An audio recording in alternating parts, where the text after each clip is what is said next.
সুপ্রিয় দর্শক, আসসালামু আলাইকুম। আপনাদের আমন্ত্রণ জানাচ্ছি আইএফআইসি ব্যাংক নিবেদিত এই সময়ে। আপনাদের সঙ্গে আছি আমি মীর তৌফিক হোসেন। দর্শক, আপনারা জানেন এই সময় আমরা সমসাময়িক বিভিন্ন রাজনৈতিক এবং সামাজিক বিষয় নিয়ে কথা বলে থাকি। বিশ্বজুড়ে ইরান ইসরায়েল যুদ্ধের কারণে তীব্র জ্বালানি সংকটের বিষয়টি রয়েছে। সাথে আজকে পাকিস্তান থেকে যে যুদ্ধবিরতির প্রস্তাব দিয়েছিল, তেহরান ইতিমধ্যেই তা প্রত্যাখ্যান করেছে। সাথে যদি দেশের কথা বলি, সেক্ষেত্রে সংবিধান সংশোধনী বিষয়ে সরকার এবং বিরোধী দল দুজন পরস্পর বিরোধী অবস্থান নিয়েছে। সার্বিক এই বিষয়গুলো নিয়ে আজ আমরা কথা বলবো। আমাদের সঙ্গে কথা বলার জন্য স্টুডিওতে আজ উপস্থিত আছেন জনাব কামরুজ্জামান রতন, সংসদ সদস্য মুন্সিগঞ্জ ৩, সমাজ কল্যাণ বিষয়ক সম্পাদক বিএনপি। জনাব রতন, আপনাকে আমন্ত্রণ আমাদের স্টুডিওতে। দর্শক, আমাদের আরেকজন অতিথি বিশিষ্ট সাংবাদিক সোহরাব হাসান আমাদের সঙ্গে যুক্ত হবেন। আশা করি কিছুক্ষণের মধ্যেই আমাদের সঙ্গে যুক্ত হবেন। জনাব কামরুজ্জামান রতন, যে বিষয়টি নিয়ে শুরু করতে যাচ্ছি, বৈশ্বিক বিষয় ইরান ইসরায়েল যুদ্ধ এবং যুদ্ধের বিভিন্ন প্রকোপ তো মধ্যপ্রাচ্যে আমরা দেখছি। যার সবচেয়ে যে জিনিসটি সারা বিশ্বব্যাপী নাড়া দিয়েছে সেটা হচ্ছে জ্বালানি সংকট।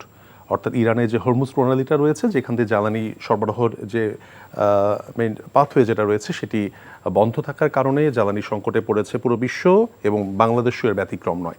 সরকার ইতিমধ্যে বিভিন্ন ব্যবস্থা নিচ্ছে, যদিও সরকারের পক্ষ থেকে বলা হচ্ছে জ্বালানি সংকট নেই, কিন্তু আমরা বাস্তবিক যেটা দেখছি একটা ক্রাইসিস পিরিয়ড রাজধানী সহ বিভিন্ন জেলা শহরেও আমরা দেখতে পাচ্ছি।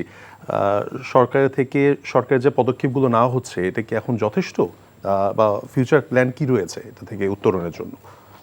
এখানে এই বৈশ্বিক, বিশেষ করে ইরানের সাথে যে ইরানের উপর চাপিয়ে দেওয়া যে যুদ্ধটা, আসলে যুদ্ধ মানে তো ধ্বংস।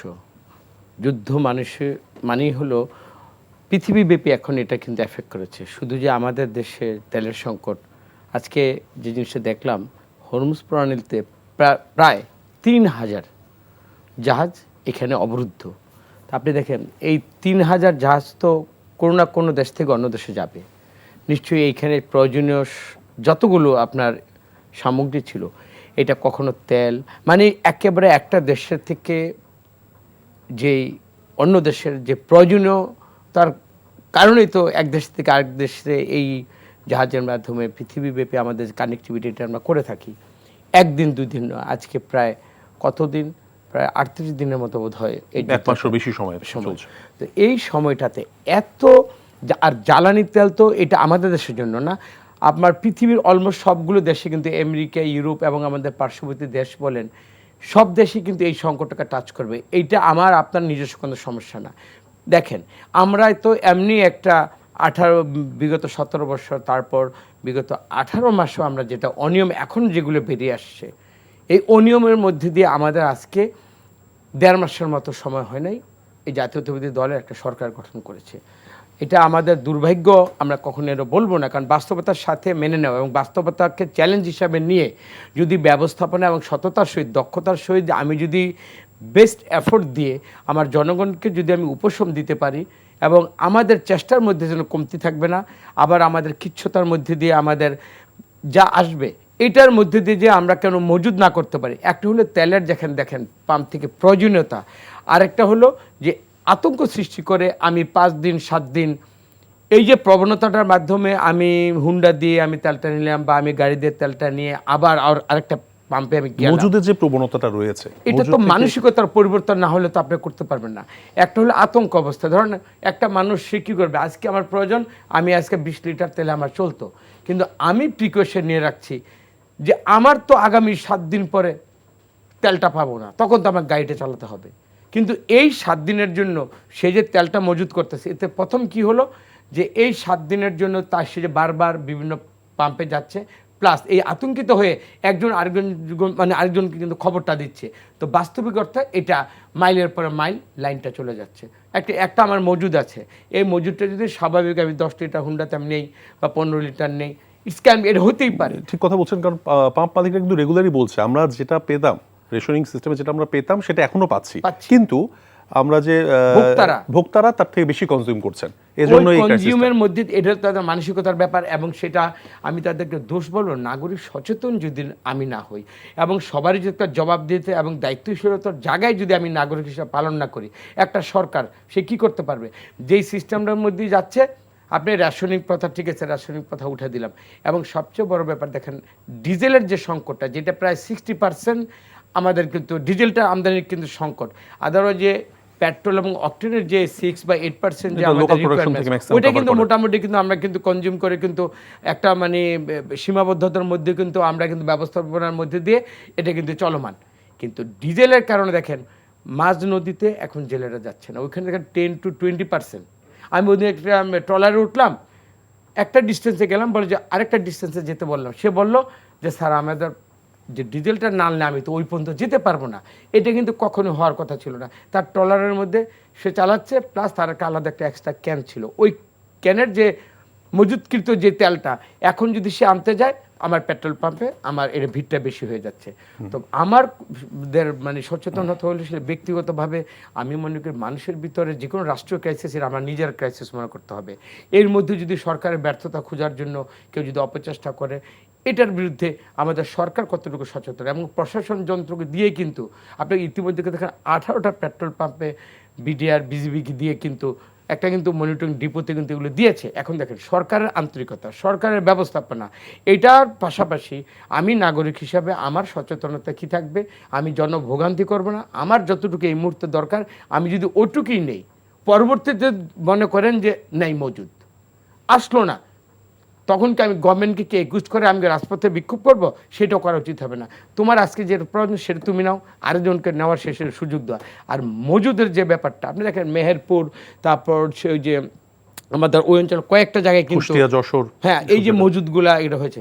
তারপর আরেকটা ব্যাপার, আজকে আমাদের একটা যখন আমাদের মাননীয় প্রধানমন্ত্রী আজকে ভারতের যে ইয়ের সাথে রাষ্ট্রদূতের সাথে, হ্যাঁ প্রণব কুমার বর্মার সাথে যে মিটিংটা ওইখানে কিন্তু একটা করেছে পাইপের মাধ্যমে ডিজেল দিয়ে দ্রুত বাংলাদেশে আনার, যে দেখেন পার্শ্ববর্তী দেশ, আমার দেশ যদি পার্শ্ববর্তী দেশ যদি আমাকে এতটুকু সহযোগিতা করে, তার মানে কি সহমর্মিতা এবং আমাকে রাষ্ট্র চালাবার জন্য সে এই সুযোগটা নেয়। সেই ক্ষেত্রে আমাদের বন্ধুপ্রতিম এই দেশের তাদের মনোভাবকে আমরা স্বাগত জানাই, এবং এটা অতি দ্রুত যদি আমাদের সমস্যার মধ্যে দিয়ে আমার দেশকে, আমার রাষ্ট্র শাসনকে কেউ যেন ব্যাখ্যা দেয় না ফেলে। এই জন্য পার্শ্ববর্তী দেশ আমাদের প্রতি যতটুকু বন্ধুপ্রতিম যে মনোভাব নিয়ে যতটুকু আসছে আমরা সেটাকে ওয়েলকাম জানাই, এবং দক্ষতার সহিত আমাদের মাননীয় প্রধানমন্ত্রী আজকেও একনেকের সাথে এই প্রথম বৈঠক ছিল, যতগুলো আমাদের রিকোয়ারমেন্টস আছে উনি কিন্তু দক্ষতার সাথে সারা দিন কিন্তু পরিশ্রমের মাধ্যমে যেইখানে যতটুকু আমাদের প্রবলেম আছে সবগুলো কিন্তু অ্যাড্রেস করে করে কিন্তু উনি কিন্তু সারা দিন রাত মানুষের জন্য এই চেষ্টাটা করে যাচ্ছে। সেখানে নাগরিক হিসাবে শুধু আমি দল করি, আমি দল থেকে ওনার সফলতা আমি চাবো, কিন্তু নাগরিক হিসাবে বা অন্যান্য রাজনৈতিক দলগুলোর কাছেও আমরা এতটুকু বিনীত আমরা অনুরোধ জানাবো যে সরকারকে বেকায়দায় ফেলে নয়, আমি বিরোধী দল হতে পারি বা আমি পরমত অন্যমতের হতে পারি, আমি যেন সরকারের এই দুর্বলতা না, এটা সরকারের দুর্বলতা, বৈষয়িক যে আমাদের আজকে যে ক্রাইসিসটা, এই ক্রাইসিসটার সাথে আমি জনগণকে ভোগান্তি না দেওয়ার জন্য আমার সচেতনতা থাকবে, আমার সেলফিশনেস বা আমার কোনো ইলমোটিভ থেকে আমি কোনো গুদামজাত করে মজুদ করে আমি এই সরকার বা ভুক্তভোগী যারা তাদেরকে কোনো বাড়তি আমি প্যারা দেব না, এটা যদি আমার মনোভাব হয়, আমি মনে করি যে এটা থেকে সরকারের মনোভাব, আন্তরিকতা, ব্যবস্থাপনা, পাশাপাশি জনগণের যে ঐকান্তিক একটা যদি প্রচেষ্টা থাকে, তাদের দিক থেকে যদি গভর্নমেন্টের প্রতি একটা সহানুভূতি থাকে, আমার মনে হয় আমাদের বিভিন্ন ক্রাইসিস আমরা অতীতে দেখেছি, তো আমরা ক্ষেত্রে যেহেতু বলছেন ঐকান্তিক প্রচেষ্টা রয়েছে, বিকল্প পথগুলো খোঁজার ক্ষেত্রে সরকার কি কাজ করছেন? কারণ বিকল্প কিছু উৎস তো প্রয়োজন, কারণ যুদ্ধ কতদিন চলবে আমরা বলতে পারছি না, সেই বিকল্প সবই তো আনসার্টেন না। কিন্তু আপনি ইতিমধ্যে আপনি দেখেন হরমুজ প্রণালী দিয়ে বাংলাদেশের জাহাজগুলো যেন অবারিত হতে পারে, এখানে ইরান সরকারের সাথে কিন্তু আমাদের পররাষ্ট্র মন্ত্রণালয় আমাদের কিন্তু আলাপ আলোচনা চালিয়ে যাচ্ছে। ইতিমধ্যে আমি সিঙ্গাপুর থেকে দেখেছেন পরিশোধিত হয়ে এখানে কিন্তু আসছে। কিন্তু সরকার যখন দায়িত্ব নেয়, ধরুন আমি আপনি যদি একটা দায়িত্বে থাকি, আমি তো চাবো না কখনো আমি ফেল করি, আমি তো আর এটা তো প্রারম্ভিক বা একবার সরকার তো ইনিশিয়েট করলো, তার শুরুর সময়টা আমি মনে করি এটার মধ্যে দিয়েই কিন্তু আমি যদি ক্রাইসিসকে আমি সামনে পাই, এবং ক্রাইসিসটাকে যদি আমার মনোবল অটুট রেখে এবং আমার দক্ষতার মাধ্যমে এবং আমার এফিসিয়েন্সি থাকবে এবং আমার টিমটা যদি সৎভাবে কাজ করে, ইনশাল্লাহ দিনরাত পরিশ্রমের মধ্যে যা আমরা দেখছি এবং জ্বালানি আমাদের যে মন্ত্রী, আমাদের যে ইকবাল মাহমুদ টুকু ভাই, ইতিমধ্যে যতগুলো ইনিশিয়েটিভ নিয়েছেন, ওনার মনোবল খুব অটুট। আমি উনি একজনকে মুক্তিযুদ্ধ হিসেবে ওনাকে আমি জানি, ওনার ধীর স্থির মানসিকতা দিয়ে আমি মনে করি যে উনি খুব ভালো করছেন। ওনার সাথে পার্সোনাল কথা আমরাও হলো আশা করছি হয়তো এই ক্রাইসিসটা সরকার ওভারকাম করতে পারবে এবং জনগণের প্রচেষ্টাও থাকবে। দর্শক, আমাদের সঙ্গে আছেন আজকে দুজন অতিথি, জনাব কামরুজ্জামান রতন, সংসদ সদস্য মুন্সিগঞ্জ 3 এবং সমাজ কল্যাণ বিষয়ক সম্পাদক বিএনপি, সাথে আছেন সোহরাব হাসান, সিনিয়র সাংবাদিক।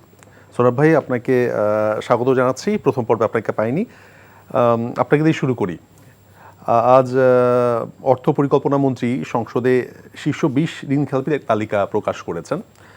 ঋণখেলাপি নিয়ে এই যে সংসদ নির্বাচন হলো তার আগে বেশ কথা হয়েছে, ঋণখেলাপিরা কিভাবে সংসদ সদস্য নিচ্ছেন, এনসিপি এবং প্রধান বিরোধী দল থেকে বিষয়ে অনেকগুলো কথা এসেছে। সেখানে দেখা যাচ্ছে আজকে যে পরিমাণ ঋণখেলাপি 5,44,831 কোটি টাকা ঋণখেলাপি আছে, যার মধ্যে বর্তমানে যারা সংসদ সদস্য আছেন তাদের ঋণের পরিমাণ প্রায় 11,117 কোটি 31 লক্ষ টাকা। অর্থাৎ এই ঋণ নিয়ে তারা সংসদ সদস্য হয়েছেন। সেক্ষেত্রে সরকারের এখন ঋণখেলাপি যে নিয়ম, অর্থাৎ ঋণ পরিশোধের যে গাইডলাইন রয়েছে বা রুলস রয়েছে, সেক্ষেত্রে সরকার কিভাবে অ্যাড্রেস করতে পারে? আপনার কি না, আমাদের তো ধারণা ছিল ঋণ খেলাপিরা সব দেশ ত্যাগ করেছে, মানে দেশের ভিতরে আর কেউ নেই। এখন দেখলাম যে সংসদে ঋণ আছে? খেলাপিরা দেশে আছে এবং সংসদেও আছে। আচ্ছা, এটাই তো দীর্ঘদিনের সমস্যা। ঋণ খেলাপি কেউ ব্যবসা বাণিজ্য করতে গেলে হতে পারে, কিন্তু তো উদ্দেশ্যটা কি, এবং সত্যি সত্যি সে ইচ্ছাকৃত ঋণ খেলাপি না দুর্যোগ দুর্বিপাকে পড়ে ঋণ খেলাপি, এটি একটি বিষয়। আর আজকের যে হিসাব তাতে তো মনে হচ্ছে যারা নির্বাচন করার আগে তারা এক ধরনের 2% বোধহয় তার জমা দিতে হয় মাত্র, মানে মোট ঋণের। আর যথারীতি তারা আবার খেলাপি হয়েছেন। আর 11,000 কোটি টাকা হচ্ছে তাদের, এবং শীর্ষ 20টি খেলাপি প্রতিষ্ঠানের এবং ব্যক্তির তালিকা ঘোষণা করা হয়েছে। তার 4টেই বোধহয় এসালম গ্রুপে। জি। এখন কথা হচ্ছে যে আমরা তো টাকার এরকম বিভিন্ন সরকারের সময়ই কিন্তু এই ঋণ খেলাপিদের আমরা তালিকা দেখেছি, কিন্তু ব্যবস্থা কি নেওয়া হয়েছে, ব্যবস্থা নেওয়ার সক্ষমতা সরকারে আছে কিনা, এই প্রশ্নটা এসেছে। প্রথমত সদিচ্ছা, দ্বিতীয় হচ্ছে সক্ষমতা। যদি না নেওয়া হয় তাহলে তো অর্থনীতির যে দুর্বৃত্তায়ন, সেই দুর্বৃত্তায়ন আর বন্ধ হচ্ছে না। আর এই যে ঋণ খেলাপি যে তালিকা, আপনি 11,000 কোটি টাকা সম্ভবত সরকারি দলেরই সব সদস্য, জানি না যে স্বতন্ত্র সদস্য অথবা অন্য দলের কেউ আছেন কিনা। আর যদি থাকেন, এটা দল কোন দলের সেটা না, তিনি একজন ঋণ খেলাপি হয়ে কীভাবে তিনি জনগণের প্রতিনিধিত্ব করবেন, জনগণের কল্যাণ করবেন। ঋণ খেলাপি অর্থ হচ্ছে তিনি ব্যাংকের সাথে যে চুক্তি ছিল সেই চুক্তি ভঙ্গ করেছেন, চুক্তি রক্ষা করেননি। আরেকটা বিষয় সাপ্লিমেন্ট করতে চাই, এই 11,117 কোটি 31 লক্ষ টাকা যে রয়েছে সংসদ সদস্যদের মধ্যে, আদালতের নির্দেশনা মোতাবেক তারই মধ্যে 3,330 কোটি 8 লাখ টাকা খেলাপি ঋণের যে আদালত নির্দেশনা সেই বিষয়ে দেখানো যায়নি। অর্থাৎ আরও যদি আপনি তার সাথে যোগ করেন 3,330 কোটি টাকা রয়েছে, এটা আদালতের যে নির্দেশনা খেলাপি ঋণের মধ্যে পড়ছে না, 14,000 কোটি টাকা। এমনকি দুজন সংসদ সদস্যের তো তাদের ফলাফল ঘোষণা করা যায়নি, মানে তারা নির্বাচন করেছেন, হয়তো জয়ী হয়েছেন, কিন্তু ফলাফল ঘোষণা হয়নি এই আদালতের নিষেধাজ্ঞার কারণে। আমরা আসলে কি সুশাসন চাই? যদি সুশাসন চাইতে সেভাবেই এখন একটি কর্তৃত্ববাদী সরকারকে গণ অভ্যুত্থানের মধ্যে দিয়ে বিদায় নেওয়া হয়েছে, পরবর্তীকালে যারা আসবেন, যারা আছেন, তাদের তো এটি উপলব্ধি করা দরকার, এবং দলীয় শৃঙ্খলার বিষয়। এর মধ্যে একজন ঋণ খেলাপি বোধহয় যার নাম আছে, যিনি মন্ত্রিসভায় আছেন, তো সেটা তো ভয়াবহ, এবং তাহলে তাকে প্রধানমন্ত্রীর কাছে জবাবদিহি করা উচিত, প্রধানমন্ত্রী তার জবাবদিহি চাইবেন। দ্বিতীয় হচ্ছে যে অন্য যে সংসদ সদস্য আছেন তারা কেন হচ্ছেন, এ ব্যাপারে আমি মনে করি যে সরকারের পক্ষ থেকে যারা মন্ত্রীর ব্যাপারে সরকারের পক্ষ থেকে এবং যারা শুধু সংসদ সদস্য তাদের দলের পক্ষ থেকে ব্যাখ্যা দেওয়া উচিত। কারণ আমরা তো চাই না যে ঋণ খেলাপের নামে ব্যাংকের টাকা লুটপাট হবে, যেটি আওয়ামী লীগ সরকারে আমলে হয়েছে। অন্তর্বর্তী সরকার অনেক আওয়াজ দিয়েছিল যে তারা পাচারকৃত টাকা ফেরত নিয়ে আসবে, ফেরত আনবে, একটা এটা ঠিক যে কিছুটা ব্যাংকিং খাতে শৃঙ্খলা ফিরিয়ে আনছে, এটা স্বীকার করতে হবে। কিন্তু একই সঙ্গে বিনিয়োগে স্থবিরতা রয়েছে, স্থবিরতা, নতুন শিল্প কারখানা হচ্ছে না, এমনকি দৈনন্দিন মানে সরকার পরিচালনার যে ব্যয়, অন্তর্বর্তী সরকার তো তার রাজস্ব, তার যে আয়ের চেয়ে ব্যয় বেশি করেছে। উন্নয়ন খাত সরকারের সেই ধাক্কাটা এখন এই নতুন সরকারের কাছে, সুতরাং এটি সরকারের জন্য একটা বড় চ্যালেঞ্জ। এবং একই সঙ্গে ইরান যুদ্ধ, মানে ইরানের উপর চাপিয়ে দেওয়া যুদ্ধ, এবং এই জ্বালানি সংকট কতদিনে কাটবে আমরা জানি না, যুদ্ধ বন্ধ না হওয়া পর্যন্ত কাটবে না। রতন ভাইয়ের কথা শুনছিলাম পাশে বসে, না সেক্ষেত্রে আমি একটা উদাহরণ দেই, মানে একটা অভিজ্ঞতা দেই। আমি যে গাড়িতে আসছিলাম, ট্রাস্ট যে ফিলিং স্টেশন, সেটা তার লাইন পড়েছে আপনার মহাখালী রেল গেট পর্যন্ত। এবং একজনের কাছে জিজ্ঞেস করলাম যে কত সময় আপনারা অপেক্ষা করছেন, একজন বাইক চালক বললেন যে 4 ঘন্টা, সম্ভবত আরও 2 ঘন্টা অপেক্ষা করতে হবে।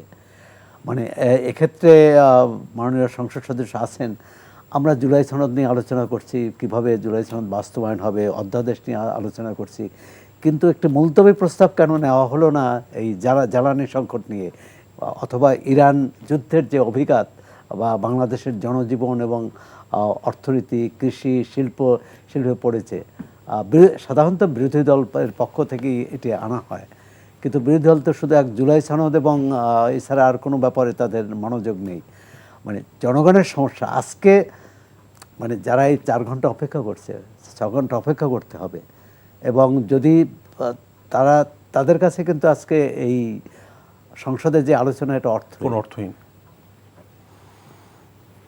জ্বালানি সংকটের বিষয়টি আসলেই খুব তীব্র আকার ধারণ করেছে। আমি রতন ভাইয়ের সাথে বিষয়টি কথা বলছিলাম যে সরকার তো অনেকগুলো পলিসি নিয়েছে, সেই সৌরভ ভাই আপনার কাছেও জানতে চাবো যে এখন ক্রাইসিস, এটা আনসারটি দিন দিন বাড়ছেই, যুদ্ধ যে কতদিন হবে সে বিষয়ে আসলে আর কি ধরনের পরিকল্পনা, এফেক্টিভ যদি কোনো প্ল্যানিং নেওয়া প্রয়োজন হয়, সেক্ষেত্রে সরকারের এখন কি করণীয় থাকতে পারে? জ্বালানি বিকল্প উৎস তো খুঁজছি আমরা, সেক্ষেত্রে আনার পরে সেই মজুদের জন্যই থাকবে, নাকি সেটা রেশনিং সিস্টেমে সরবরাহ করা হবে? পুরো বিষয়টি হয়তো কিছু, মানে সরকারের নিশ্চয়ই একটা কৌশল থাকে। কৌশলটা যেটা যতটা মানে প্রকাশ করা, জনগণকে ব্যাখ্যা করা যায়, ব্যাখ্যা করা উচিত। প্রথমত মজুদ প্রয়োজন, এই দুটো বিষয়ে যদি জনগণ না জানতে পারে, অথবা এই দুটোর মধ্যে যদি সামঞ্জস্য না থাকে, তাহলে সংকট হবেই। একটা হচ্ছে যে অস্থিরতার কারণেই কিন্তু এটা হয়েছে, এই যে মজুদ করছে অনেকে, কিন্তু যে বাইক চালক 6 ঘন্টা অপেক্ষা করছে, তিনি কিন্তু মজুদ করছেন না, তিনি আগামীকালের প্রয়োজন মেটানোর জন্যই হতে পারে তিনি ভাড়ায় চালান, অথবা তার নিজস্ব প্রয়োজনে। এটি জনগণকে নিয়েই করতে হবে। এখন সেখানে সরকারের কার্যক্রমে স্বচ্ছতা থাকতে হবে। আমি তো সরকারের পক্ষ থেকেও এরকম একটা সংবাদ সম্মেলন ডেকে বা জনগণকে এটা জানানো, হ্যাঁ সাংবাদিকরা জিজ্ঞেস করেন, মন্ত্রী বলেন, কিন্তু শুধু এক বাক্যে এর উত্তর না, যে সংকটটা যত ঘনীভূত, যত বড়, সরকার প্রতিটি জেলা প্রশাসন, উপজেলা প্রশাসন এবং সিটি কর্পোরেশনগুলো পর্যায়ে বা কেন্দ্রীয় পর্যায়ে একটাই দেখলাম যে 30% জ্বালানি ব্যবহার কম করছেন সরকারের যারা মন্ত্রী এবং অন্যরা। আর সেটি আরও বাড়ানো যায় কিনা। আর সরকারি অফিসের ক্ষেত্রে বললাম যে 1 ঘন্টা কমানো হয়েছে, সেটি যথেষ্ট কিনা। তারপর শিক্ষা প্রতিষ্ঠানের এটা আপাতত বন্ধ। আর প্রথম যে কোনো ক্ষেত্রেই আমরা দেখি যে শিক্ষা প্রতিষ্ঠানই প্রথম টার্গেট হয়, যে এখানে কিভাবে করা যায়। মানে সরকার সরে এসেছে, এর জন্য ধন্যবাদ, ভালো একটা উদ্যোগ। কিন্তু সরকারি এখন যুদ্ধটা এমন অনিশ্চিত বিষয়, কালকেও বন্ধ হয়ে যেতে পারে, আবার ধরে নিতে হবে যে বন্ধ নাও হতে পারে। সেটা 2 সপ্তাহ 3 সপ্তাহ পড়লে সরকারের, আমি মনে করি যে এক হচ্ছে যে শুধু ভারতের উপর নির্ভর করলে হবে না, কারণ ভারত কতটা তারাও কিন্তু জ্বালানি সংকটে আছে। একজন বলছিলেন যে মিয়ানমারে চোরাচালান হয়, কারণ মিয়ানমারে জ্বালানির দাম অনেক বেশি। তো সেই চোরাচালানটা বন্ধ করা। আমরা রোহিঙ্গা ঠেকাতে পারিনি, কিন্তু তেল যাওয়া তো তেল চুরি করার আমাদের ঠেকাতে পারি, স্বার্থেই এটা ঠেকানো উচিত। আমাদের স্বার্থে ঠেকানো উচিত। সুতরাং এটি হলে সরকারের সার্বিক সমন্বিত পরিকল্পনা দরকার। আর এটা শুধু একটি মন্ত্রণালয়ের বিষয় না, শুধু জ্বালানি মন্ত্রণালয়ের বিষয় না, এর সাথে কৃষি জড়িত, শিল্প জড়িত, অর্থনীতির অন্যান্য খাতগুলো জড়িত। সামগ্রিকভাবে এটি দেখতে হবে জনজীবনের সমস্যাটা কিভাবে, এবং আমাদের অর্থনৈতিক সামাজিক চালিকা শক্তি হচ্ছে জ্বালানি নাগরিকদেরও একটি সচেতনতার বিষয় আছে। যেটাই এ ধরনের ক্ষেত্রে আমরা বলছিলেন। অন্য দেশে দেখি যে তারা নিজেরাই সাশ্রয়ী হন, কিন্তু আমাদের শপিং মল বলি বা যে কোনো আলোকসজ্জা তো পুরোদমে চলছে। আর সেটি একটু কমিয়ে আনা, এক ধরনের অপচয়, এবং ভাবে যে আমার পয়সা আছে আমি ব্যবহার করব। এটা যে জাতীয় সম্পদ, আমি যদি বাড়তি ব্যবহার করি আরেকজনে কম পাবে, সেই প্রবণতার আমাদের মধ্যে আসলেই ঘাটতি রয়েছে। এটা রতন ভাই বলছিলেন যে নাগরিক সচেতনতাটা বিশাল ফ্যাক্টর এই ক্ষেত্রে, কিন্তু আমরা কতটুকু সচেতন হতে পারবো। রতন ভাই, আমি আপনার কাছে আরেকটি বিষয়ে আসতে আছি। আজকে আসলেই যুদ্ধের যে ক্রাইসিস সেটা তো রয়েছে, আমাদের আরেকটি বড় ক্রাইসিস যেটা আমরা দেখছি হামের যে মহামারীর মতো ছড়িয়ে পড়ছে। যদিও মহামারী বলবো না, কিন্তু যেটা ডিজাস্টার লেভেলে চলে গিয়েছে। উপসরকারে গত প্রায় 23 দিনে 8,000-এর বেশি আক্রান্ত হয়েছে এবং মৃত্যু প্রায় 120-এর কাছাকাছি। আপনি বিএনপির সমাজ কল্যাণ বিষয়ক সম্পাদক এবং সরকারেও আছেন। সরকার বিভিন্ন ইনিশিয়েটিভ নিয়েছে এবং এটা আসলে হঠাৎ করেই এই সিচুয়েশনটা কেন ক্রিয়েট হলো, বা এই বিষয়টার কারণটা কি? কারণ অনেকে বলছে বিগত 5-6 বছর হামের টিকার কার্যক্রম অনেকটি স্থবির ছিল, সেটার একটা ইম্প্যাক্ট এই গভর্নমেন্ট ফেস করছে। আপনি দেখেন, এই যে আমি প্রথমে বলেছি আমাদের রাষ্ট্রের যে দায়িত্বটা নেওয়া, সেটা 1.5 মাস হয়েছে। 1.5 মাসের মধ্যে আপনি 3টা বড় ধরনের সমস্যা নিয়ে কিন্তু দায়িত্বটা নিতে হয়েছে, বা দায়িত্বের মধ্যে পড়ে এর থেকে উত্তরণের চেষ্টাটা করে যাচ্ছে। সেটা কি? ফ্যাসিস্টের 16 বৎসর। তারপরে আপনি আজকে আমাকে দায়িত্ব নিয়ে বলি এই 1 ইয়ারে, ভাই আমি গতকাল একটা মন্ত্রীর কাছে গিয়েছি, বলেছে ধরুন এনসিপি ভাইরা দায়িত্ব নিয়েছে, তাদের মধ্যে 3 জনই রাষ্ট্রের 3টা মন্ত্রণালয় ছিল, তাদেরকে ফেসিলিটেট করার জন্য যারা আগামীতে সংসদকে মানে ইলেকশনে যাবে এবং তারা ক্যান্ডিডেট হবে, বলতে দ্বিধা নেই এই দুর্যোগ এবং ত্রাণ মন্ত্রণালয়ের যে খবর, যে ওইখান থেকে যা আছে যারা সম্ভাব্য ক্যান্ডিডেট, মানে এটা একটা মন্ত্রণালয়ের আমি সংবাদ ধরে এলজিডিতে উনি তো নিজেই বসেছিলেন, যা একে তো প্রথম বললাম 16 বছরের অনিয়ম দুর্নীতি একেবারে ফোকলা করে থুয়ে যাওয়া, প্লাস এই 18 মাসের যারা দায়িত্ব ছিলেন, আজকে দেখেন 24 জনের বিরুদ্ধে।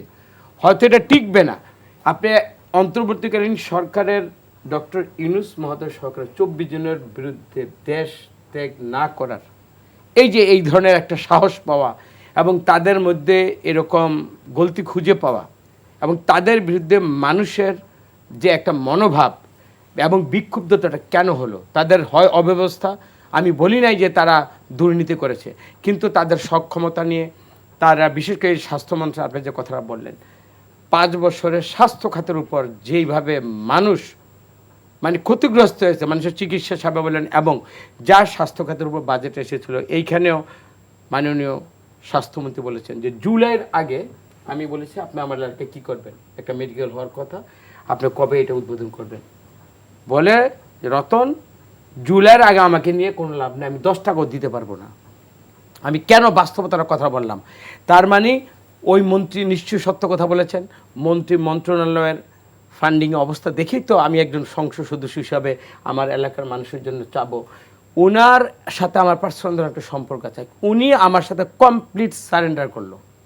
তার মানেটা আপনি দেখেন, এই গভর্নমেন্টে আমি প্রথমে বলেছি 3টা, প্রথম হলো আমার 17 বছরের একেবারে আমার রেখে যাওয়া ধ্বংসস্তূপ, তারপরে আমার এই যে বৈশ্বিক যুদ্ধ, এবং সর্বশেষ 18 মাসের আমরা কোনো ভালো কিছু দেখি নাই। যেই 3টা জিনিসকে পুঁজি করে আমি একটা রান আপ করবো সরকারকে, আমার একটা কঠিন একটা সময়ে এই জাতীয়তাবাদী দল আমাদের মাননীয় তারেক রহমান দায়িত্ব নিয়েছেন, এবং দেখেন ওনার যে দিন রাত্রের পরিশ্রমটা, সেটা কেন? যদি সরকারের অবস্থা যদি ওই রকম সুঠাম দেহের মতো যদি আমি দেহ নিয়ে আমি যদি রাষ্ট্র ক্ষমতাটা নিতাম, তাহলে তো এই প্যারেশনটা হতো না। এখন আপনি কি দায়িত্বটা আমাকে দিলেন, কেউ না কেউ তো এই দায়িত্বটা নিত। আজকে আমরা সংখ্যাগরিষ্ঠ জনগণের ভোট ইনশাল্লাহ আমরা পেয়েছি, আমরা দায়িত্বটা পেয়েছি। সুতরাং আমাদের দিকে আপনারা এতটুকু এই আপনাদের কথার মাধ্যমে বা আপনাদের বিভিন্ন ইনফরমেশনের মাধ্যমে আমাদের যে দুর্বৃত্তায়নের যে ব্যাপারটা, এইটার জন্য এই শাসন ব্যবস্থার মধ্যে এই দলের আমাদের শাসন ব্যবস্থার মধ্যে কখনো যার না হয়। আপনি দেখেন 20 জনের যে আপনি ঋণ খেলাপের যে আপনার একটা ফিরিস্তিটা উঠে আসবে, এটার জন্য আসলে এটা আমাদের জন্য শুভকর বা আমাদের কোনো এটা কিন্তু সম্মান আমাদের মানে এটা বাড়ে নাই কিন্তু, কারণ মানুষ একটা পরিবর্তন চেয়েছে, পরিবর্তন ক্ষমতার চেয়ারে পরিবর্তন চেয়েছে না নীতিমালার পরিবর্তন চেয়েছে, এবং ওইখানে আমার সুশাসনের জন্য আমার গুড গভর্নেন্সের জন্য কিন্তু মানুষ কিন্তু একটা পরিবর্তন চেয়েছে। নিশ্চয়ই আমি মনে করি হ্যাঁ আপনি সোহরাব ভাই আপনি ঠিক বলেছেন, যদি ব্যবসা করতে গিয়ে বিশেষ করে আমাদের করোনা গেল, তারপর এই মানে এই সরকারের ব্যাংকিং যে সেক্টরের যে অবস্থা, নতুন কোনো কিন্তু আপনার কোনো ব্যাংকের কোনো ইনভেস্টমেন্ট কিন্তু আসে নাই। এই ইনভেস্টমেন্ট না হওয়া এবং যতগুলো আপনি দেখেন এই 600-র মতো আপনার ফ্যাক্টরি বন্ধ হয়ে গিয়েছে।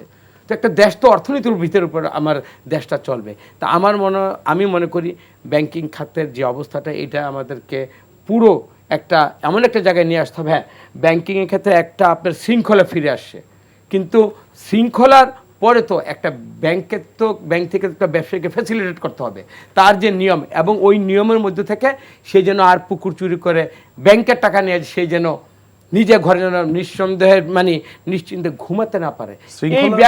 এই ব্যাপারগুলো আপনি টাইট করে শৃঙ্খলা ফিরিয়ে আনতে হবে এবং বিনিয়োগ বান্ধব হতে হবে। বিনিয়োগ কিন্তু গত 18 মাসও হয়নি, এখনো সরকার বিভিন্ন ইনিশিয়েটিভ নিচ্ছে, অর্থাৎ বিনিয়োগ না আসলে অর্থনীতি চাকা তো ঘোরাতে হবে। সেক্ষেত্রে গভর্নমেন্ট এখন কি ইনিশিয়েটিভ নিচ্ছে? সেই ক্ষেত্রে আমি এতটুকু বলি যে কখনো অন্তর্বর্তীকালীন সরকার বা ক্ষণস্থায়ী কোনো সরকারের সাথে কোনো বিদেশি কোনো নতুন করে ইনভেস্টমেন্ট করবে না, কারণ তাদের মানে স্থায়িত্ব এবং তাদের সাথে যে আপনার চুক্তি করবেন তারাই তো জানে 2 দিন পর তাদের ক্ষমতায় থাকবে না। এবং কি এই যে যারা থাকার জন্য সবচেয়ে সোহরাব ভাই এই কথাটা এখন বারবার বলেন, এখন কিন্তু জিনিসটা এই যে প্রকাশিত হচ্ছে, যারা ক্ষমতার তাদের আসার উদ্দেশ্য ছিল একটা আপনি গণতান্ত্রিকভাবে একটা ভোট আপনি জনগণের উপহার দিয়ে যাবেন। যারা দায়িত্ব নিয়েছিলেন তাদের নিজেদের স্বেচ্ছায় হোক বা বিভিন্ন কুশীলবরা কিন্তু তাকে 29 পর্যন্ত, যেটা ইতিমধ্যে কিন্তু যারা সরকার ছিলেন তাদের মধ্যে থেকে কিন্তু একটা মানে সত্যতা বেরিয়ে আসছে, তারা 29 পর্যন্ত তারা ক্ষমতা থাকবে। তাদের বেস কী ছিল? এটা কি গণতান্ত্রিক প্রক্রিয়ার কোনো আমরা কথা শুনি? নিশ্চিত তো এই ডিপ স্টেট তো এটা কোনো গণতান্ত্রিক প্রক্রিয়ার তো এটা ফসল না। এই যে আপনি একটা সিম্বলিক একটা ডিপ স্টেট দিয়ে মানে আপনি গণতান্ত্রিক ব্যবস্থাকে কবর রচনা করে বা এটাকে ফেলিউর দেখে আপনি আরেকটা শাসন ব্যবস্থা, সেটাও গণতান্ত্রিক না। তার মানে যেন তেনভাবে বা বিদেশি শক্তি হোক কোনো না কোনোভাবে তাদের থাকার যে একটা টেন্ডেন্সি ছিল, তার মানে ওইখানে একটা স্বৈরাচারের একটা মনোভাব কিন্তু তাদের জাগ্রত হয়েছিল। আমি মনে করি 12 ফেব্রুয়ারি নির্বাচনের জন্য আমাদের যে অদম্য একটা প্রচেষ্টা ছিল জাতীয়তাবাদী দলের, বিশেষ করে তারেক রহমান, এবং আমি এই ক্ষেত্রে আমার যেহেতু পার্সোনাল উপলব্ধি আমি একটা নির্বাচন করেছি সেনা প্রধানের, ওনার যে 18 মাসের মধ্যে ইলেকশন, এবং আমি ইলেকশন করতে গিয়ে বিভিন্ন প্রতিকূলতার মধ্যে কারোর কাছ থেকে আমি জাস্টিস পেয়েছি, অনিয়ম হয় নাই। এখানে ভোট নিয়ে কেউ কোনো ধরনের হাঙ্গামা করে আমি ভোটকে আমি এখানে প্রভাবিত করে আমার ভোটের রেজাল্টে আমার পক্ষে নেব, এই দেশের যে একটা সুষ্ঠু নির্বাচনের জন্য সেনাপ্রধান সহকারে আইন শৃঙ্খলা বাহিনীর আমি যে ভূমিকা দেখেছি, আমি নিঃসন্দেহে তাদেরকে আমি স্যালুট জানাই এবং মনে করি একটা সুষ্ঠু এই নির্বাচনের জন্য যারা এটার সাথে জড়িত ছিল তাদের প্রতি আমরা কৃতজ্ঞ, এবং গণতান্ত্রিক সংগ্রামের জন্য তাদেরকে আমরা কিন্তু দীর্ঘদিন তাদেরকে মানে এই খারাপের মধ্যে কিন্তু কিছু কিছু জায়গায় কিন্তু আমরা ভালো কিছু দেখেছি, কিছু ভালো মানুষের কিন্তু আমরা ভূমিকা দেখেছি। সুতরাং আমিও মনে করি এই যে বর্তমান যে ক্রাইসিস, সেটা হাম বলেন যেখানেই বলেন, এই হামের ক্ষেত্রে বিভিন্ন ইনিশিয়েটিভ কিন্তু অলরেডি কিন্তু আমাদের নিয়েছি, কিন্তু এখানে আপনার আজকে দেখেন 120-18 জনের মতো মানে এখানে মারা গিয়েছে, এবং এইটার জন্য আপনি 5 বছর হামের কোনো টিকা ছিল না, এবং টিকা দেওয়ার যে ব্যবস্থাপনা এখানে যে প্রিজার্ভ করে রাখার মতো যে ফ্রিজিং আপনি দেখেন কোথাও কিন্তু এই ধরনের কোনো ব্যবস্থাই ছিল না, মানে লুটের মধ্যে দিয়ে একটা রাষ্ট্র চলছে। এই বিষয়টি জানতে চাচ্ছিলাম, এই হামের টিকা প্রিজার্ভ এবং ডেলিভারি এটা তো গভর্নমেন্টের আজকে নতুন কোনো প্রকল্প না, দীর্ঘদিন ধরে চলে আসছে। হঠাৎ করে কেন এটা বন্ধ হলো? এই বিষয়ে কি সরকার তদন্ত শুরু করেছে বা আপনাদের প্রক্রিয়াটা কী রকম হবে? হঠাৎ করে টিকা দেওয়া বন্ধ হয়ে গেল, ফিল্ড ওয়ার্কাররা ইনঅ্যাক্টিভ ছিলেন, এটা আজকে বিকালে একজন হেলথ সেক্টরের ডিএজি বলেছেন। সেক্ষেত্রে এই ব্যাপারগুলো তদন্ত করা প্রয়োজন। সরকার এটা কিভাবে দেখছে? আপনার কখন তদন্ত আপনার ফার্স্ট হলে আমি অসুস্থ, আগে কিভাবে আমি এইটা পাবো, আমার স্বাস্থ্য সেবাটা আমার নিশ্চিত করতে হবে। আমাকে প্রথম আপনার বাঁচিয়ে রেখে আবার তদন্ত যে প্রক্রিয়া, তো আল্লাহ মানে আমি তো এফেক্ট হলাম, আমি তো তদন্ত কবে কী হবে, রিপোর্ট কবে আসবে, সেই জন্য কি আমি মারা যাব? আমি মারা যাওয়ার মধ্যে আপনি মারা যাওয়ার সংখ্যাটা বাড়াবেন। আমার প্রথম ফার্স্ট ইয়েটা হলো যে আমি চিকিৎসা সেবাটা কত দ্রুত আমি এটা মানুষকে এনশিওর করব। তারপরে হলো কারা কারা কেন এটা জড়িত, এটার আলাদা, এটা হলো একটা আপনার আইনগত প্রক্রিয়া এবং তদন্তের মধ্যে সেটার বেরিয়ে শাস্তি দেন। কিন্তু আবার ফার্স্ট হলো আমাকে রুগীদেরকে আগে আমার সেবাটা নিশ্চিত করতে হবে। সেটি বলছিলাম। সৌরভ ভাই, আজকে নতুন সরকারের প্রথম একনেক অনুষ্ঠিত হলো। এবার রেওয়াজ ভেঙে যেটা সচিবালয়ে প্রথম একনেকের মিটিংটা হলো, যেহেতু মাননীয় প্রধানমন্ত্রী যে বিষয়টা বারবার বলছেন সব কিছুতে সাশ্রয় করার জন্য উনি যেখানে অফিস করছেন সেখানেই একনেকের মিটিং হয়েছে। প্রায় 4টি প্রকল্প অনুমোদন হয়েছে, 19টি ছিল, তার মধ্যে 8টি অনুমোদন পেয়েছে, আর 6টি আরও 2টি মনে হয় পরবর্তী একনেকে রাখা হয়েছে। সরকারের মেগা প্রজেক্টে যেগুলো ছিল সেগুলোরই কন্ট্রিবিউশন হয়েছে। এখন যে প্রকল্পগুলো অনুমোদন হয়েছে প্রত্যেকটাই কম বেশি অত মেগা প্রজেক্ট না, 400 কোটি টাকার অনুমোদন হয়েছে। এই বিষয়টা কিভাবে দেখছেন এখন নতুন সরকার প্রথম হিসেবে? সরকার আসলে তো নতুন যে ধারাবাহিক প্রকল্পগুলো এটা ধারাবাহিকতা রাখতে হবে, কারণ প্রকল্পর হঠাৎ যদি যে কোনো বরাদ্দ বন্ধ করলে তো কাজ বন্ধ থাকবে এবং সেটি পিছিয়ে পড়বে। এটি যেমন প্রয়োজন, একইভাবে আমাদের মধ্যে কিন্তু একটা প্রবণতা আছে যে অতীত সরকার যা করেছে সবই খারাপ। এটা যাচাই বাছাই ব্যাখ্যা করে মাননীয় স্বাস্থ্যমন্ত্রী মহোদয় প্রথম যে বক্তব্য দিয়েছিলেন সেটি কিন্তু সত্য নয়, পরে প্রমাণিত হয়েছে যে 5 বছরে কোনো টিকা দেওয়া হয়নি। পরে তিনি সংশোধন করলেন, দেখলাম তার বক্তব্য যে 5 বছরে এটার পক্ষে যে প্রচার চালানো কথা ছিল সেটা হয়নি, এবং সর্বশেষ কম যেটি হয়েছে সেটা দেখলাম টিকা 2025 সালে 59%। এর আগে কিন্তু এটা 80, 85, 86 এ পর্যায়ে। সুতরাং আমাদের ওই প্রবণতা না থাকে যে অতীত সরকার সব ধ্বংস করে দিতে, বা অতীত সরকার কিছু করে নাই আমরাই করলাম, এটা কিন্তু অন্তর্বর্তী সরকার এসে বলেছে। আওয়ামী লীগ যখন ক্ষমতায় এসে তারাও একই কাজ বলেছে। তো সুতরাং আমরা অতীতচারী না হয়ে আমরা সামনের দিকে এগোই, কী সমস্যা আছে কোন মন্ত্রণালয়ে সেটার দিকে দৃষ্টিপাত করি। মন্ত্রী বদল হয়েছে, এই রতন ভাই যথার্থই বলেছেন, মন্ত্রী বদল হয়েছে, আর সব তো ঠিকই আছে। কাঠামো আগে যিনি সচিব ছিলেন তিনি হয়তো ওই অন্য মন্ত্রণালয়ের সচিব সেখানে এসেছেন, বা অধিদপ্তরের যিনি মহাপরিচালক তিনি হয়তো বহাল আছেন।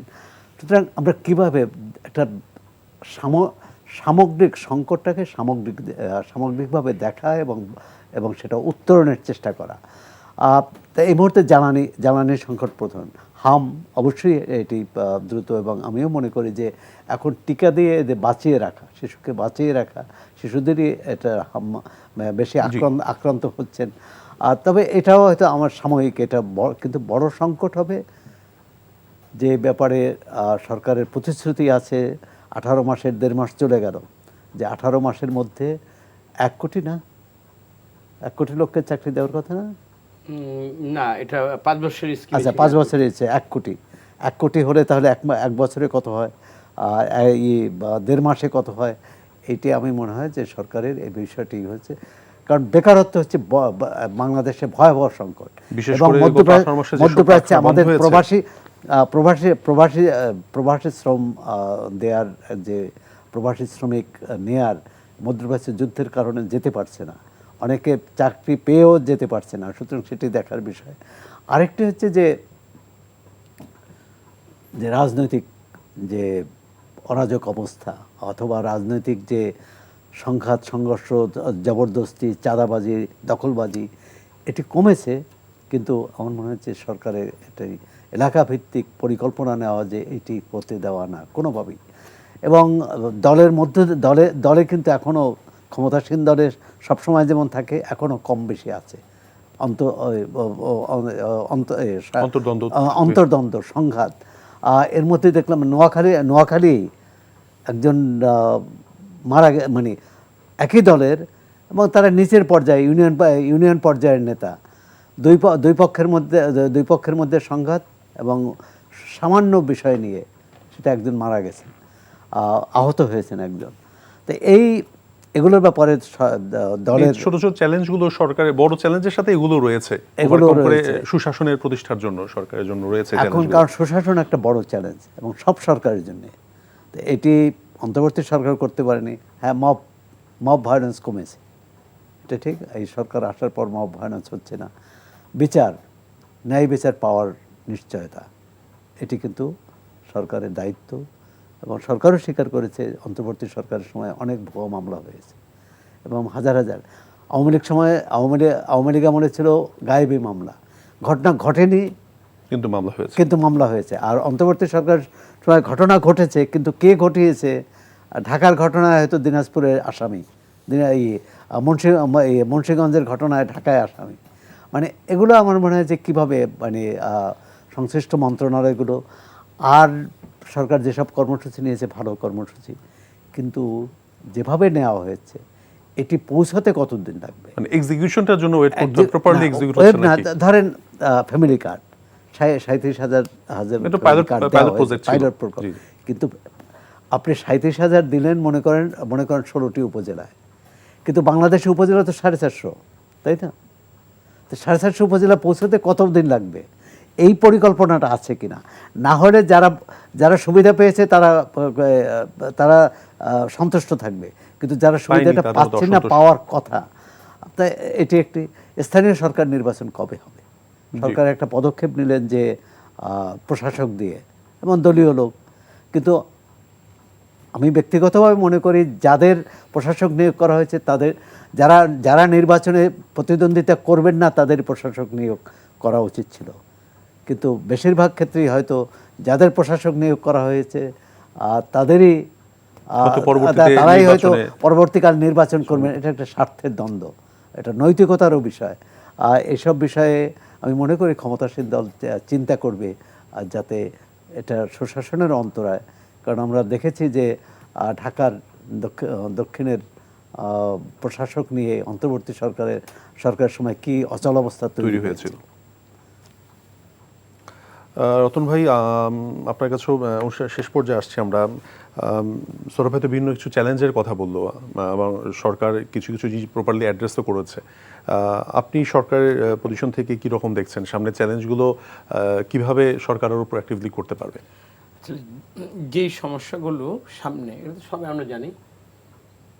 সমস্যার সমাধান কল্পে আমার কি কি প্ল্যানিং, সবচেয়ে বড় প্ল্যানিং আমি অ্যাক্টিভলি সততার সহিত এবং সদিচ্ছা নিয়ে আমি আমার যে টিম ম্যানেজমেন্ট যেটা থাকবে তাদের তো সক্ষমতার ব্যাপার আছে, তারা এফিশিয়েন্ট কিনা এটাও কিন্তু একটা ব্যাপার আছে। সামগ্রিকভাবে আমার যে টিম লিডার সেটা মাননীয় তারেক রহমান এবং তিনি যে নবসাজে সজ্জিত হয়ে একটা সাজোয়া বাহিনী আমার বলতে হবে, এইটাতে ওই যেগুলো আমি বললাম যে যোগ্যতাটা থাকা দরকার, যে আন্তরিকতা থাকা দরকার, যে সক্ষমতা এবং তাদের যে জায়গায় অ্যাড্রেস করা দরকার, যে জায়গায় পারফর্ম করতে পারবে, উপযুক্ত মানুষগুলো ওই জায়গায় সেট করে যদি উনি দায়িত্বটা দেন এবং উনি যেহেতু সব কিছু মনিটরিং করতেছেন, আমি এর মধ্যে যদি ওনার ব্যর্থতা যদি আমি এখনই খুঁজি, দেখো তো আমি ওনার দলের কর্মী, সেটা তো আমি খুঁজবই না। কিন্তু আবার যেটা আমাদের স্বাধীনতা কোথায়, এই যে পার্লামেন্ট পার্টির মিটিংয়ে ইতিমধ্যে 6টা ডিপার্টমেন্টকে মানে 6টা মন্ত্রণালয়ের ওই সংশ্লিষ্ট মন্ত্রী প্রতিমন্ত্রীকে আমাদের পার্লামেন্ট পার্টির মিটিংয়ে দাঁড় করিয়ে ওনাদের কাছ থেকে একটা ব্রিফ নিয়েছেন। ব্রিফ নেওয়ার পর আমাদেরকে ওপেন বলতে দেওয়া হয়েছে ওনারা বলার সাথে আমরা সন্তুষ্ট কিনা, এবং আমাদেরও যদি কোনো সাজেশনস থেকে থাকে ওইটা তখন তারা শুনে তারা কিন্তু একটা সাম আপ করে কিন্তু তারা কিন্তু পরবর্তী একটা ইনিশিয়েট কিন্তু ইতিমধ্যে নিয়েছে। এখন আমি সৌরভ ভাই মুরব্বী মানুষ, তো আপনাদের কাছে একটা কথা বলি, সেটা হলো আগের যে মামলার পদ্ধতি, এই যে ইন্টারিম গভর্নমেন্টের সাথে অন্তর্বর্তীকালে কি হয়েছে, মামলা বাণিজ্য হয়েছে। আপনাকে আমি বিপদে ফেলে না, এর আগে আরেকটা কথা বলেছেন, সেটা হলো যে ঘটনা ঘটিয়ে না, ঘটনা একটা মিথ্যা ঘটনা ঘটাইছে, ধরেন আমি নিজে গায়েব কি যেটা আমি দেখি নাই, কিন্তু একটা ছাপড়া ঘর পড়াইছে, আমি ধরেন দেশে নাই, আমি কবরে চলে গেছি, এইটা তো পার্টিকুলার আমাকে হার্ম করার জন্য, আমাকে এলাকা ছাড়া করার জন্য এটা সুপরিকল্পিত ঘটনা ঘটেছে। ছাপড়া ঘর, আমি কবরে গেল সেই মামলার আসামি, এই যে মামলার প্রবণতাটা, কিন্তু অন্তর্বর্তীকালীন সরকার এটা করেনি। আমার মামলার মানে এবং সরকারের লোকগুলো করে নাই। সরকারের ব্যর্থতার কারণে প্রশাসনের তাদের ওই মনোবলটা ভেঙে গিয়েছিল। ধরুন আমি সামহাউ যারা দায়িত্ব ছিলেন ওই অঞ্চলের ওই পুলিশ অফিসারকে দিয়ে বা থানায় প্রভাবিত করে আমি মামলাটা দিয়েছি। তার মানে কি একটা অনিয়ম হয়েছে এখানে, এবং এখানে অনেক লোক আছে, অনেক ব্যবসায়ীকে কিন্তু এই ব্যাপারগুলো হারাম করেছে। কিন্তু রতন ভাই, এই মামলাগুলো এই যে বলছেন থানাকে প্রভাবিত করে মামলা দেওয়া হয়েছে, থানাকে প্রভাবিত করেছে কারা? সক্রিয় রাজনৈতিক দলে হয় বিএনপি করেছে, নাহলে জামাত করেছে, নাহলে এনসিপি করেছে। এর বাইরে তো প্রভাবিত করার লোক আমি আপনাকে এখন আপনি একটা ধরুন থানায় বা ডিস্ট্রিক্টের দায়িত্ব ছিলেন, ওই পুলিশের তো ওই মনোভাবটা নেই। আমি ছেড়ে বলি, আমি এখন একটা পুলিশকে আপনি দিয়ে, আমি একটা ধরেন একটা জেলার দায়িত্বে, আমি এখন পুলিশকে যদি কোনো কথা বলি সে কিন্তু 10 বার চিন্তা করে, কারণ এই পুলিশটা জানে যে আমি সে একটা বিপদে পড়লে বা আমি যদি তাকে দিয়ে যদি অন্য একটা কাজ করাই তাকে আমি পরবর্তী আমি সেভ করবো না। এই যে পরিবর্তন, এটা কিন্তু খুব দরকার ছিল। কিন্তু আমি শাসক দলে থেকে আমি তাকে দিয়ে কোনো আমি বেআইনি কাজ করবো না, আমি তাকে দিয়ে কোনো অন্যকে আমি এমন কিছু করবো না যে সে কাজটা করে, আমি এখানে ক্ষমতাটা অপব্যবহার করে আমি কাউকে হার্ম করব না। সেই ক্ষেত্রে আমি কাউকে মামলা দিয়ে তাকে আমি যদি তাকে ভিকটিম না করি এবং পুলিশ যদি আমাকে সহযোগিতা না করে, এই পরিবর্তনটা যদি আমার পুলিশের সমন্বয় হয়, পুলিশের জায়গায় সচেতন হবে, সাহস নিয়ে, আর আমি আমার নৈতিকতা থেকে প্রথম আমি কি করব যে না, আমি এরকম ওয়াদাবদ্ধ হব যে আমি যেই কারণে আওয়ামী লীগ গণধিকৃত হয়ে দেশ ত্যাগ করেছে, অস্তিত্ব বিলীন হয়ে গেল, এই কাজটা যে আমি আমার দলকে করব না, সেই পরিবর্তনটা কিন্তু আমারও হইতে হবে। আমি এইটাই আপনাকে বলতে চাই, হতে হবে। কিন্তু হয়েছে কিনা? না, সব অবশ্যই হয়েছে, সবার ক্ষেত্রে হয়েছে। আমি আমাকে আপনি বলতে পারেন সার্বিকভাবে শুরু হলেই দেশে সেটার আমি কবরে যাবো আমার আমলনামা নিয়ে, আমি তো সৌরভ ভাই আপনার কবরের আমলনামার তো আমি তো আমলটা তো আপনার জন্য আমি করে দিব না। আমি আমার জায়গায় শুনেন, আমি আমার জায়গায় সৌরভ ভাই বলি, আমি যদি পরিশুদ্ধ হই আমাকে দিয়েই তো আমরা দিয়েই কিন্তু পুরো রাষ্ট্র বা সমাজ তো হবে। আমি মনে করব যদি পুলিশ অফিসার বা একটা নির্বাহী মানুষগুলো যদি দেখে আমি একটা জনপ্রতিনিধি, আমি তাকে কোনো মিথ্যাভাবে আমি কোনো গায়ের জোরে বা শাসন ক্ষমতাকে প্রভাবিত করে আমি তাকে খারাপ কাজ করাচ্ছি না, এবং তাকে কিন্তু আমি ওইভাবে কোনো সেই আদর্শ অবস্থা তো আমরাও চাই। আমার মনে হয় যে একটা কথা আমরা শুরু করি, যদি শুরু করি বেটার দেন নেভার, আমি কেন শুরু করব না? আমি কেন অতীতে সেটা তো আমাদের জনগণের প্রত্যাশা, আমরা চাই সেটা শুরু হোক এবং সেটা আমি কেন দেশব্যাপী তার থেকে বেশি খারাপ করব? সে খারাপ করার জন্য সে ধ্বংস হয়েছে, আমি এই খারাপ কাজ না করার জন্য আমি মানুষের সমাদৃত হব। প্রথম পরিবর্তন আমার ভিতরে হইতে হবে, এবং আমি মনে করি আমি এবং তারেক রহমান আমাদেরকে এইভাবে কিন্তু তৈরি করছে। আপনি দেখেন যেই পরিমাণ ইয়াং, সে 143 জন এখন এই পার্লামেন্টে নতুন সদস্য হয়েছে। আমরা পার্লামেন্টে 5 মিনিট আগে উনি গিয়া হাউসে বসে থাকে, মন্ত্রণালয়ে উনি 10 মিনিট আগে ওনার কর্মচারীদের ওনার সাথে দল এগোতে পারছে কিনা, সরকার পারছে কিনা। একটা কথা বলি, আপনি বাসের স্টিয়ারিং এত বসা, আমি দেখো তো বাসটা সঠিক সময় ছেড়ে যাচ্ছি, আমার বাসের টিকিট ছিল, আমার ওই টিকিট থাকা অবস্থায় আমি যদি ওই বাসে চড়তে চাই, আমি মনে করি বাসের সে যখন পাঞ্চুয়ালিটি মেইনটেইন করে, আমি ওই বাসের যাত্রী হওয়ার জন্য সৌরভ ভাই আমি আমার নিজেকে দিয়ে বলি, আমি একটা কঠিন পরীক্ষা, বিএনপি পরীক্ষা উত্তীর্ণ হোক আমরা চাই, একটা কঠিন না হলে কিন্তু পুরো দেশ কিন্তু বিপদে পড়বে। শুনেন, ফ্যাসিস্ট সরকার যারা, তাদের যে ধরনের পতন হয়েছে, তো কঠিন সময় আমরা দেখছি, দেখে আমরা শিখছি, শিখে এখন এটাকে আমরা ইউটিলাইজ করব। বিরোধী দল তো বলছে আপনারা শিখছেন না বলেই তাদের সঙ্গে এই সংসদে জুলাই সনদ নিয়ে তার বিরোধী দল, আর বিরোধী দল বসে তো প্রথমে আমাদের প্রশংসা করার জন্য কোরআন গাইবে না তারা, তাদের বলার মধ্যে দিয়ে আমরা একদম শেষ পর্যায়ে চলে এসেছি, তাদের বলার মধ্যে দিয়ে আমরা সচেতন হচ্ছি। আমরাও চাই সরকার যে দায়িত্ব নিয়েছে সেক্ষেত্রে সরকার সফলভাবে সেই কাজগুলো সম্পূর্ণ করুক। আপনাদের দুজনকেই ধন্যবাদ আমাদের আজকে স্টুডিওতে জয়েন করার জন্য। দর্শক, আমরা আইএফএসসি ব্যাংক নিবেদিত এই সময় একদম শেষ পর্যায়ে চলে এসেছি। সকলের মতো আমরাও চাই সরকার আগামী দিনে একটি সুন্দর বাংলাদেশের জন্য দায়িত্বশীল কাজ করুক, আর বিরোধী দলও তাদের অবস্থান থেকে সক্রিয় থাকুক। যে যেখানে আছেন ভালো থাকবেন, নিরাপদে থাকবেন। শুভরাত্রি।